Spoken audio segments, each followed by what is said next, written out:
सुबह सुबह एक कॉलोनी के घर से बहुत जोर जोर से शोर आने लगता है। उस घर वाले जो दूर से कह रहे थे कि कहाँ गए, यहां नहीं है तो कहाँ गई। इस तरह से वे लोग हल्ला मचा रहे थे। तभी कॉलोनी वाले वहां पर इकट्ठा होते हैं और उनसे पूछने लगते हैं, भाई तुम किस वजह से शोर मचा रहे हो। इसके बाद वे लोग बताते हैं कि हमारी माँ ऊपर वाले कमरे में रहा करती थी, लेकिन आज जब हमने दरवाजा खोला तो माँ वहां पर नहीं थी। हमारी माँ को कोई चुरा कर ले गया है।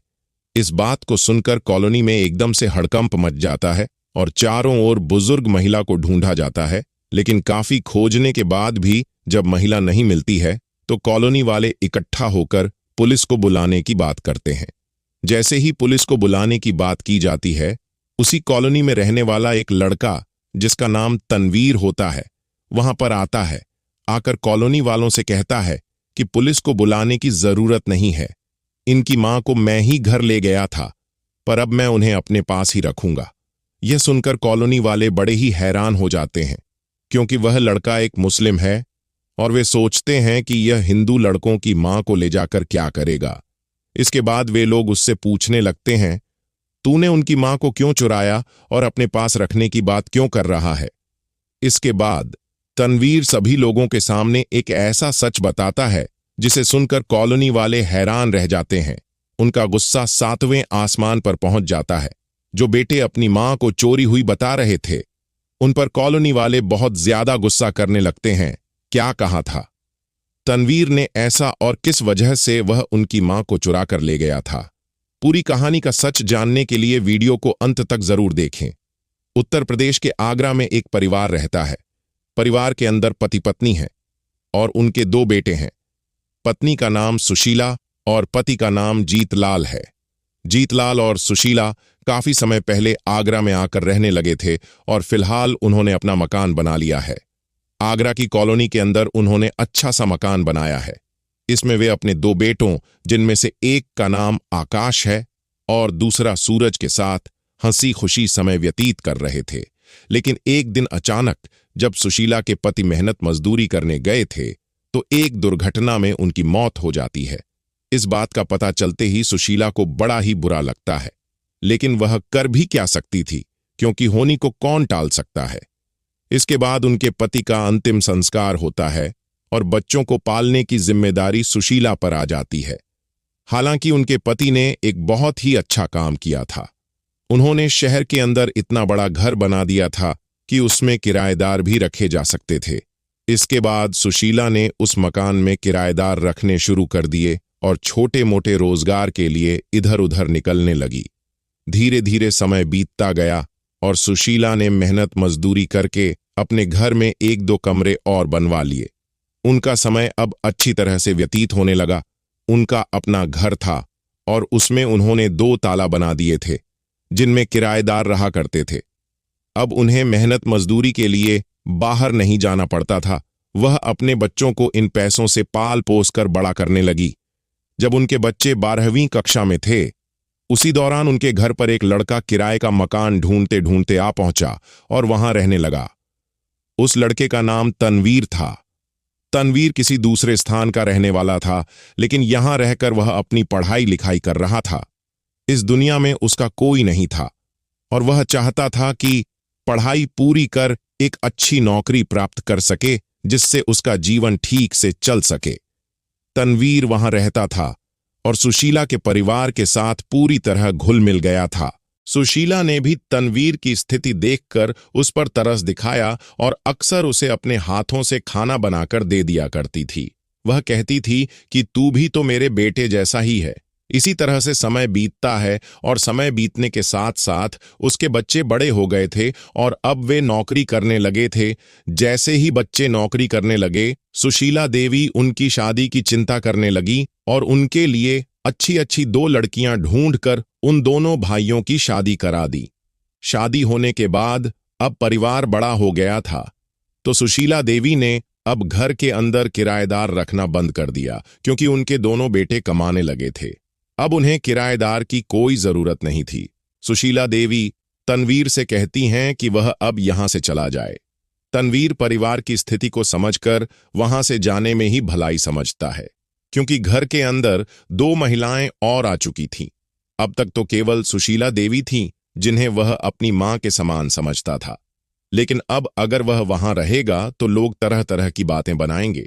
इसी वजह से तनवीर भी उस घर को खाली करके पास के एक मकान में चला जाता है जो किराए के लिए खाली पड़ा था। वहीं जाकर तनवीर रहने लगता है। धीरे धीरे समय बीतता गया। समय के साथ साथ तनवीर भी नौकरी में लग गया और बाद में उसकी शादी भी हो गई। शादी के बाद तनवीर उसी कॉलोनी में किराए के मकान में रहने लगा और अपना जीवन अच्छी तरह से व्यतीत करने लगा। कभी कभी वह सुशीला देवी से मिलने आ जाया करता था अपनी पत्नी के साथ, लेकिन अब ज्यादातर वह अपनी दुनिया में मस्त रहने लगा था। सुशीला देवी के बेटे भी फिलहाल अपनी मां का ध्यान रखते थे, लेकिन कहते हैं ना, बुढ़ापे का फल कड़वा होता है। उसी तरह जब सुशीला देवी की उम्र ढलने लगी, उनके बच्चे उनसे नफरत करने लगे और उनकी बहुएं आपस में लड़ाई करने लगीं। जब उनकी लड़ाई ज्यादा बढ़ गई तो सुशीला देवी उन्हें समझाने की कोशिश करती। इसी दौरान बहुओं की लड़ाई सास से भी हो जाती। सुशीला देवी उन्हें बहुत समझाने की कोशिश करती हैं, लेकिन कोई उनकी बात नहीं सुनता। अब सुशीला देवी घर में बैठी रहती और केवल बहुओं को काम के लिए कह दिया करती। अब तो उनके अपने काम के लिए भी उन्हें किसी और की जरूर पड़ती थी। यह देखकर उनके बेटे उन पर गुस्सा करने लगते। वे यह नहीं सोचते कि उनकी मां ने कितनी मुसीबतें सहकर उन्हें बड़ा किया है, जबकि सुशीला देवी ने उनकी परवरिश में कोई भी कसर नहीं छोड़ी थी। लेकिन बेटे अपनी पत्नियों का कहा मानते और इसी वजह से धीरे धीरे वे भी अपनी मां से नफरत करने लगे। कुछ दिन बाद अचानक एक दिन दोनों बेटे अपनी मां को धक्का देकर घर से बाहर निकाल देते हैं। मां घर के बाहर बैठी रहती हैं। यह देखकर कॉलोनी वाले वहां इकट्ठा हो जाते हैं। कॉलोनी वालों में से एक व्यक्ति पुलिस को फोन कर देता है और कहता है, साहब, यहां एक बुजुर्ग महिला को उनके बेटों ने घर से बाहर निकाल दिया है। आप लोग यहां आकर इन बेटों को सबक सिखाइए। इसके बाद थाने से पुलिस वाले आते हैं और आने के बाद वे दोनों बेटों की अच्छी तरह से क्लास लेते हैं। क्लास लेने के बाद जब बेटों को लगता है कि मामला आगे बढ़ जाएगा तो वे मजबूरन अपनी मां को घर में रखने की बात कहते हैं। वे कहते हैं, साहब, हमसे गलती हो गई, आगे से ऐसा कुछ नहीं होगा, हम अपनी मां की देखभाल खुद करेंगे। इसके बाद वे सुशीला देवी को घर में रखने लगते हैं। दोनों बेटे विचार करते हैं कि मां 1 महीने एक बेटे के पास रहेगी और 1 महीने दूसरे बेटे के पास। सुशीला देवी यह सब देखकर हैरान होती हैं। जिन बच्चों को पाल पोस कर उन्होंने इतना बड़ा किया था, वे अब उनका ऐसा हाल कर रहे थे। 1 महीने अपने पास रखने का फैसला होने के बावजूद ऐसा भी होता था कि वे उनसे बात ना करें। सुशीला देवी फूट फूट कर रोया करती और अपने पति को याद करती। वह सोचती, अगर आप मुझे अपने साथ ले जाते तो यह सब देखने की नौबत नहीं आती। वह इस बात को सोच सोच कर फूट फूट कर रोने लगती, लेकिन उनके बच्चों को उनकी मां के आंसू बिल्कुल भी दिखाई नहीं देते थे। वे तो केवल अपनी पत्नियों का कहा मानते, जैसे पत्नियां कहती वैसा करते। धीरे धीरे 3 महीने बीत जाते हैं और 3 महीने के बाद जब छोटे बेटे के घर से मां को बड़े बेटे के घर जाना था, तो बड़े बेटे की पत्नियां साफ साफ उन्हें अपने पास रखने से मना कर देती हैं। अब जैसे ही उसने मां को अपने पास रखने से मना किया था, तो छोटे बेटे ने भी साहब से बोल दिया था कि हमारे यहां तो 1 महीने रह चुकी हैं, मैं इसको अपने पास नहीं रख सकता, तुम लोगों को रखना होगा। इसके बाद परिवार में आपस में बहस होने लगती है। थोड़ी देर बाद पूरा परिवार साथ हो जाता है और साथ होने के बाद इस बात का निश्चय करने लगते हैं कि किस तरह से आगे समय व्यतीत होगा। अगर मां को घर से बाहर निकालते हैं तब भी लोग ताना मारते और पुलिस को बुला लेते हैं, पर अगर हम अपनी मां को कहीं और दूसरे जगह छोड़ आएं तो भी दिक्कत हो जाएगी और पुलिस वाले हमें पकड़ लेंगे। इसी बात सोचकर बेटे और पत्नियां आपस में विचार करते हैं। विचार करने के बाद जो बड़ा भाई होता है वह अपने छोटे भाई को बताता है कि मां को ऊपर छोड़ देते हैं, सर्दियों का समय है, कुछ दिन में वे अपने आप ही ऊपर वाले के पास चली जाएंगी और हमारी सारी समस्या खत्म हो जाएगी। अब वैसे भी वे बूढ़ी हो चली हैं, अब उनका काम ही क्या है, क्योंकि सुशीला देवी 80 की हो चुकी थी और उन्हें चलने फिरने के लिए भी सहारे की जरूरत होती थी और सहारा बनने से उनके बेटे मना कर रहे थे। अब छोटा भाई इस बात को सुनकर थोड़ी देर तक सोचता है और फिर वह भी इस योजना में शामिल हो जाता है। वह कहता है, तू सही कह रहा है, माँ को ऊपर छोड़ देते हैं। कुछ दिन वे ऊपर रहेंगी और उसके बाद ऊपर वाले के पास चली जाएंगी। कोई उन पर शक भी नहीं करेगा, क्योंकि यह तो बुजुर्ग अवस्था में सामान्य माना जाएगा। इसी बात को सोचकर दोनों बेटे और बहुएं अपनी बुजुर्ग माँ को छत पर ले जाकर छोड़ देते हैं और बाहर से सीढ़ियों का गेट बंद कर देते हैं। इसके बाद वे नीचे आ जाते हैं और तय करते हैं कि माँ को खाना भी नहीं देंगे, ताकि वे जल्दी से ऊपर वाले के पास चली जाएं और उन्हें छुटकारा मिल जाए। शहर के अंदर का जो माहौल होता है वह थोड़ा अलग तरह का होता है। यह गांव जैसा नहीं होता कि लोग रोज मिलने जुलने आते हैं। इसी वजह से सुशीला देवी छत पर बंद रहती हैं और उनके बेटे नीचे आराम से अपनी जिंदगी व्यतीत कर रहे होते हैं। धीरे धीरे सुशीला देवी को उस कमरे में बंद हुए 4 से 5 दिन हो जाते हैं। 4-5 दिन बाद बच्चे सोचते हैं कि अब तो बुढ़िया इस दुनिया को छोड़ चुकी होगी, अब उसे ऊपर से उतार लेते हैं और अंतिम संस्कार करा देंगे। ऐसा सोचकर जब बड़ा बेटा ऊपर जाता है और जैसे ही सीढ़ियों वाला दरवाजा खोलता है तो वहां अपनी मां को नहीं पाकर बड़ा ही हैरान हो जाता है। जिस कमरे में उन्होंने अपनी मां को छोड़ा था वहां उनकी मां नहीं थी। वह इधर उधर ढूंढने लगता है, लेकिन काफी ढूंढने के बाद भी उसकी मां कहीं नहीं मिलती है। इसके बाद वह अपने छोटे भाई और अपनी अपनी पत्नियों को वहां बुलाता है। उन्हें बुलाने के बाद जब वे देखते हैं कि उनकी मां वहां नहीं है तो वे बड़े हैरान हो जाते हैं और इस बात को लेकर शोर शराबा करने लगते हैं। जैसे ही शोर शराबा बढ़ता है, कॉलोनी वाले इस बात को सुनकर उनके दरवाजे पर इकट्ठा होने लगते हैं। इसके बाद दोनों बेटे घर से बाहर निकलते हैं और अपनी मां को ढूंढने लगते हैं। वे कॉलोनी वालों से पूछने लगते हैं और बताते हैं कि उनकी मां ऊपर वाले कमरे में थी, पर ना जाने कहां चली गई। इस बात को समझकर जितने भी कॉलोनी के लोग थे वे बड़े हैरान होते हैं। वे सोचते हैं, जिस महिला की उम्र 80 साल है उसे भला कौन चुरा कर ले जाएगा। इसके बाद कॉलोनी के लोग उनके साथ मिलकर उनकी मां को ढूंढने लगते हैं, लेकिन कहीं भी उनकी मां का कोई अता पता नहीं चलता। कॉलोनी वालों का यह मानना था कि बुजुर्ग अवस्था में शायद वे छत से गिरकर इधर उधर पड़ी होंगी। इसीलिए घर के चारों ओर देखा जाता है, लेकिन वहां भी उस बुजुर्ग महिला का कोई अता पता नहीं चल पाता है। पास में रहने वाला तनवीर भी वहां आ जाता है और वह भी लोगों के साथ मिलकर उस बुजुर्ग महिला को ढूंढने लगता है। इसके बाद काफी खोजबीन के बाद जब सब थक जाते हैं, फिर सभी लोग इकट्ठा होते हैं और पुलिस बुलाने की बात करते हैं। जैसे ही तनवीर यह सुनता है कि वे लोग पुलिस बुलाना चाहते हैं, वह उन्हें रोकता है और कहता है, पुलिस को बुलाने की क्या जरूरत है।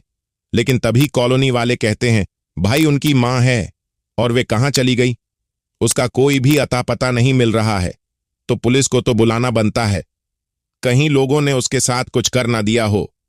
इस बात को सुनकर मजबूरन जो तनवीर होता है उसे सच बताना पड़ता है, पर वह कहता है कि पुलिस को बुलाने की जरूरत नहीं है, इनकी मां को मैं ही चुरा कर ले गया हूं। अब यह बात जैसे कॉलोनी वाले सुनते हैं तो एकदम से बड़े हैरान हो जाते हैं। वे आश्चर्यचकित होकर तनवीर की तरफ देखने लगते हैं। उससे पूछते हैं, भाई इनकी मां को क्यों चुरा कर ले गया है। तो तनवीर कहने लगता है, इनकी मां ने मुझे भी पाल पोस कर बड़ा किया है, मैं उनके अंदर अपनी मां को देखा करता हूं। एक दिन शाम के समय मैं अपनी पत्नी के साथ अपने घर की छत पर खड़ा था। एक घर छोड़कर उनका घर था और वहां से सुशीला मां मुझे दिखाई दी। वह इधर उधर देख रही थी। उसके बाद मैं छतों के रास्ते उनके पास चला गया। उनसे पूछा, मां तुम यहां क्या कर रही हो, अगर गिर जाओगी तो तुम्हें चोट लग जाएगी। इसके बाद मां अपनी हालत के बारे में बताती हैं। वह कहती हैं कि उनके बेटों ने उन्हें बहुत परेशान कर दिया था, यहां तक कि रात में सोने के लिए गर्म कपड़े भी नहीं दिए थे। इस बात पर मैं अपनी पत्नी के साथ मिलकर उनकी मां को अपने घर ले आया।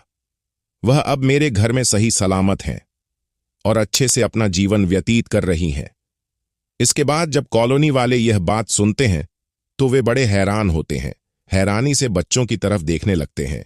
जिन बच्चों के लिए मां ने अपनी एड़ी छोटी का जोर लगाया, उन्हीं बच्चों ने अपनी मां के साथ कितना बुरा किया। सर्दियों में उन्हें छत वाले कमरे में छोड़ दिया और एक भी गर्म कपड़ा नहीं दिया।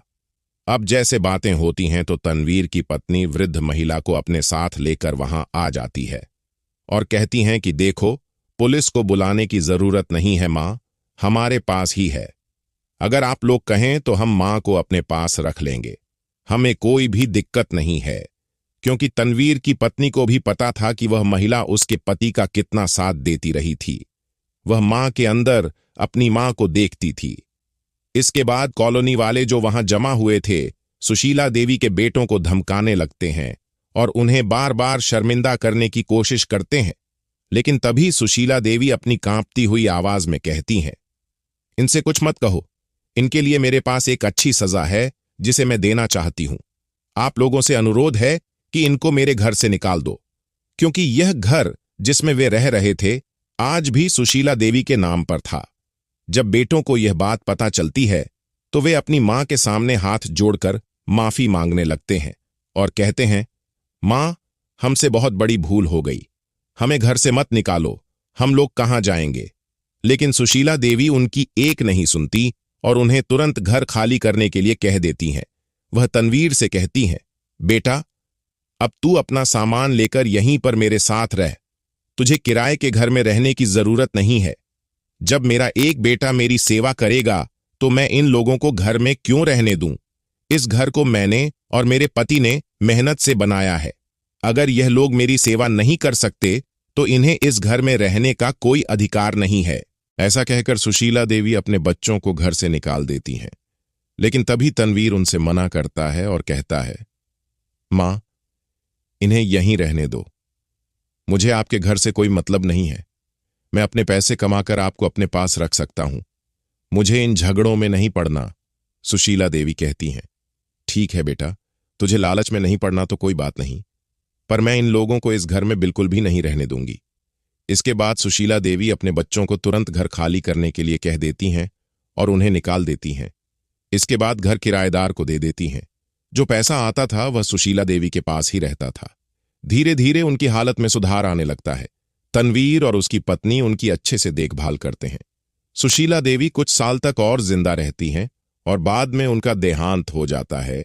तनवीर हिंदू रीति रिवाज के साथ उनका अंतिम संस्कार करता है। उनके अंतिम संस्कार में कॉलोनी वाले भी साथ होते हैं। जाते जाते सुशीला देवी उस घर को तनवीर के नाम कर जाती हैं और अपने बच्चों को छोड़ देती हैं।